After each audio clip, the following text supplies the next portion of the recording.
It's that time again. Penny box. Let's open it up. This one looks really good. I see a lot of copper in there. Ooh, that one looks really nice too. Anyway, yeah, let's get into this. What can we find this time? Okay, I'm on roll number 5, and we've got our first variety. No wheat pennies yet, but it's a variety. It's a 1996 Denver, and on the reverse, you can see it's got that little column on the right. This is the most common one for 1996 Denver. I already have it, but it's still neat to find a small variety. Just that little bit right there. Roll number 8, and our first wheat penny. It is a 1941 Philadelphia. Very nice. And surprisingly, in that very same roll number 8, we've got a second wheat penny. So no wheat pennies in the first 7 rolls, and then 2 in roll number 8. All right. Let's see what year it is. A 1944 Philadelphia. That is a very common one to get. Nice, though. That's roll number 16. And I found wheat penny number 3. The back is facing us. What is it?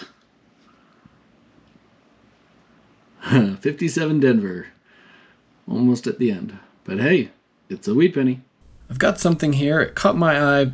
I don't think it's really anything, but it's just interesting. So it's a 1986. And on the word liberty, if you look over here, you see no doubling of any kind. And then on the R. Now, normally when I see something like this where it's just one letter, it's usually just damage, or I assume it's damage. But because this follows the edge of the R so well, I wonder if it's a small die break. I don't know for sure. It might just be damage, but maybe it's a die break. But it's kind of cool to see this kind of double edge of the R right there. So interesting. Probably nothing, but just thought I'd point it out. I'm on roll 18 near the end, and we've got our fourth wheat penny, and somebody cleaned it. Ugh. Oh well. It's a 1955 Denver, and it's been cleaned. Just opened roll number 20, and we've got wheat penny number 5. It is a 1940 Denver. That is the oldest one so far of this lot. Nice, and that's pretty good condition for a 1940 Denver. So I'm on roll 26, and right on the end of it, I didn't notice it because it had been cleaned, but it's a 1946. So that is wheat penny number 6. It's just unfortunate again. We've got a cleaned coin.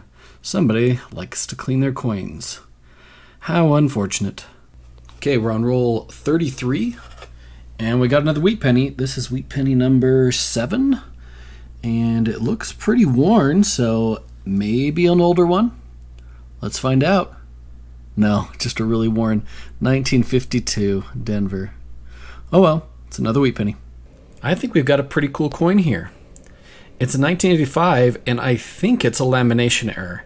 A little harder because the copper can come off of the zinc, but the more I look at it, the more I think it's actually a lamination error. And that's really cool because you don't get lamination errors nearly as common in the more modern sense. So if I put this under the scope, you'll see that it has this line that goes across, but what makes me really think it might be a lamination error is this zone through here. From laminations I've seen, this is a pretty common pattern, kind of this like, I don't know how to describe it, but it's kind of got this interesting pattern to it. So I might be incorrect, but I really think that is actually a lamination error, a 1985. And if it is, that's really cool. I thought this might be a nice opportunity to talk about off-center coins. So it isn't too uncommon to find some older coins that are a little off-center, as in the case of this one. Now this one is a little bit more off-center than what I normally see, but still, it's not off-center enough that a collector would be like really interested in it. Usually it's like way off-center, where, part of the words are missing, or, part of the date's missing. Those are the kind of off-center most people are looking for. Anyway, you do see these every now and then, and this one I actually am going to keep just because it's a little bit more off-center than what I normally see. And The back of it has some pretty decent machine doubling. Not double die, just machine doubling. But it's kind of fun. So, yeah, not really any value to a collector, but, you know, if you're collecting coins, collect what interests you. I like the look of this coin, so I'm going to keep it. I am now into the final row, so we're in roll number 42, and we are on Wheat Penny number 8. There it is, back facing. Could it be the oldest one so far? We haven't gotten anything pre-40 yet. It is. No, it's a 57 Denver. Almost last year. But that's okay. It's still a Wheat Penny. So I'm in the same roll that we found that 1957 Wheat Penny, and it's 2001, and it's got that small column on the side. The really common one that I already have multiples of, but it is one of those double die reverse where it's got that slight extra column on the side. Okay, I'm on roll 47, and this is a 1984 Denver.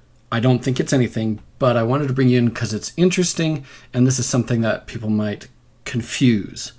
So, it's 1984 Denver, and if you look at that, your mind screams repunch mint mark, right? However, I don't think this is a repunch mint mark, and I'll tell you why. Well, first off, this doesn't match any of the ones on the Variety Vista website, so which it would mean it would be a new one. But this particular mint mark style has this shelf on the inside of it. I see it all the time. Whenever I see a nice condition one, there's this shelf that lives on the inside there. And this little edge here is also very common. When you've got these copper-coated zinc cents, this little edge right here is very common, and it's always in the same spot. So I don't think that's doubling, and I think this is just part of the lip that's here, and it's damaged up on here so you don't see the lip as well. So you're getting this kind of image that looks like a repunchment mark, but it probably isn't. So just something interesting that I noticed that I was like, huh. My mind immediately was like, that's a repunchment mark, but I don't think it actually is. We are on roll 49, almost at the end of the box, and we just got Wheat Penny number 9. It looks better condition than the last several, and it is a 54 Denver. Nice. Okay, in the same roll as the Wheat Penny, roll 49. This is a 2000, and once again we got the reverse extra column on the right. The common one, but this is for the year 2000, which is one I haven't found in quite a while, but it is the common one. Just wanted to show you, the last roll had a really nice mix of old ones. So we've got early 70s, 69, 66, 64s, 60, and a 59. Sorry. We usually don't get that many in these 60s and early 70s, so cool. Hopefully there's something in them. And that's the end.